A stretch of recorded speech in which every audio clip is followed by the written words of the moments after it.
आपके लिए क्वेश्चन लेके आया हूं मैं मिसलेनियस एक्सरसाइज का 14 नंबर, जो कि एग्जाम के पॉइंट ऑफ व्यू से काफी इंपॉर्टेंट है। आपको पार्शियल फ्रैक्शन से एक क्वेश्चन 100% आपके एग्जाम में मिलने जा रहा है। तो बच्चों, अगर हम दोनों ही फॉर्म डिनोमिनेटर की क्वाड्रेटिक देखते हैं तो हम इस क्वेश्चन को कैसे सॉल्व करेंगे, सबसे पहले ये जान लेते हैं, क्योंकि ये क्वेश्चन आने की 99.9% प्रोबेबिलिटी है बच्चों, यानी कि ये 100% कहा जा सकता है कि ये क्वेश्चन आपके एग्जाम में दिखाई दे सकता है। तो क्वेश्चन कैसे सॉल्व करेंगे, सबसे पहले ये जान लेते हैं बच्चों। करेंगे, देखिए हम सबसे पहले इस पूरे फंक्शन को एल्जेब्रिक फॉर्म में लिख लेंगे, ठीक है। इसके बाद हम अगर हम ये देख लें कि ये वाला पार्ट, इसका denominator x square plus 1 quadratic है, तो बच्चों इसके ऊपर हम लीनियर फॉर्म लिखेंगे, ठीक है।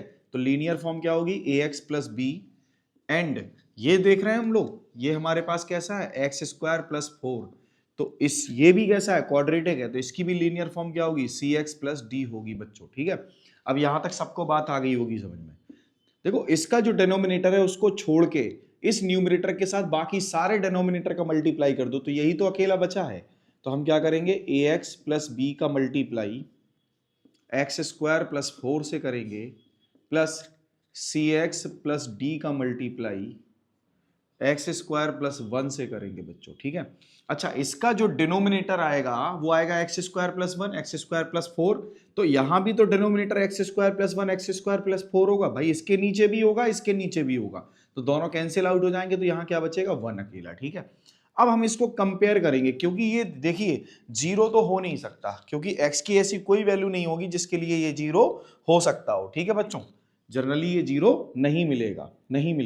तो हम क्या करेंगे, कंपैरिजन करेंगे, तो इनके लिए इसका मल्टीप्लाई करेंगे, ए एक्स का मल्टीप्लाई स्क्वायर से तो A X cube, A X का मल्टीप्लाई 4 से तो क्या आ जाएगा 4ax, बी का मल्टीप्लाई एक्स स्क्वायर से B X square plus 4b, and C X का मल्टीप्लाई एक्स स्क्वायर से C X cube and C X D X square and D. यहां हमने इसका मल्टीप्लाई कर लिया।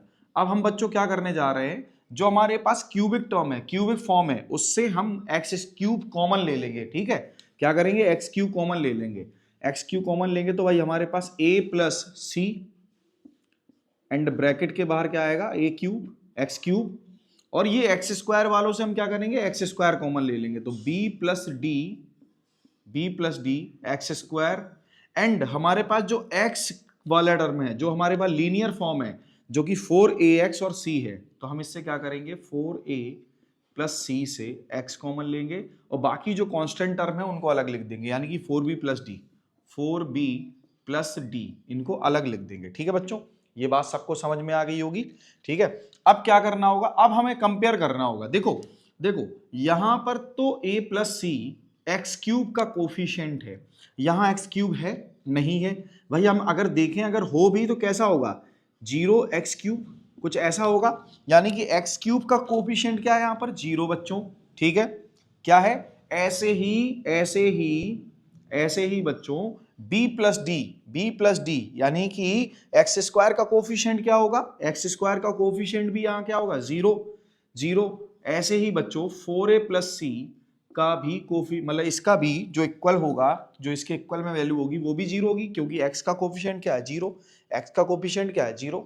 Similarly 4b plus D is equal to, बच्चों ये कांस्टेंट है तो कांस्टेंट की वैल्यू क्या है, 1, तो ये 1 के इक्वल आ जाएगा, ये बात सबको समझ में आ गई होगी, ठीक है।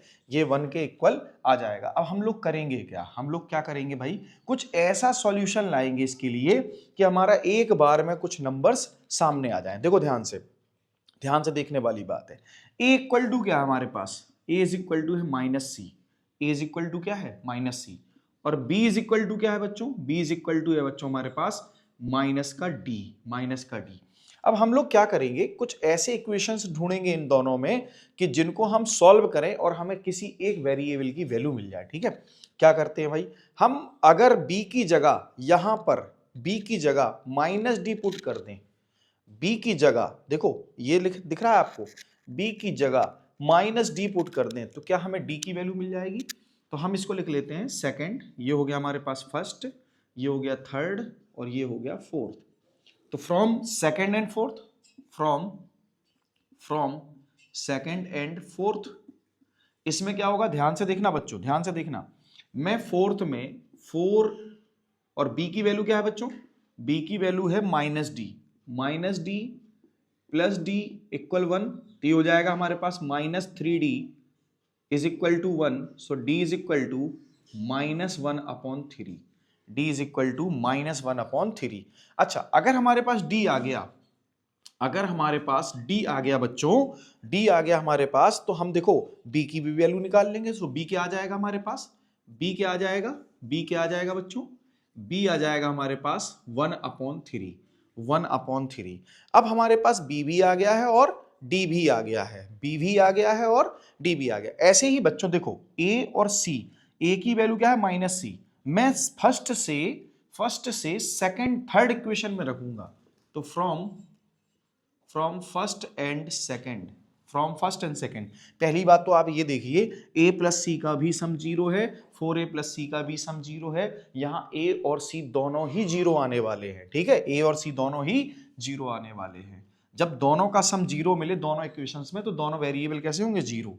तो यहाँ -c and +c is equal to 0, so 3c is equal to 0 and c is equal to 0, so a is also 0। बच्चों हमारे पास a b c d चारों वैल्यूज आ चुकी हैं। ठीक है, चारों वैल्यूज आ चुकी है। अब हम क्या करेंगे, हम इन चारों वैल्यूज को इस इक्वेशन में रखेंगे। बात आ रही समझ में सबको।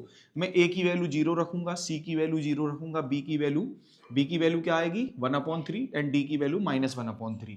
तो हमारे पास कुछ इस फॉर्म में मिलेगा 1/3 x² + 1 एंड 1 -1/3 x² + 4। ठीक है, तो इसको सबसे पहले इरेज कर लेते हैं।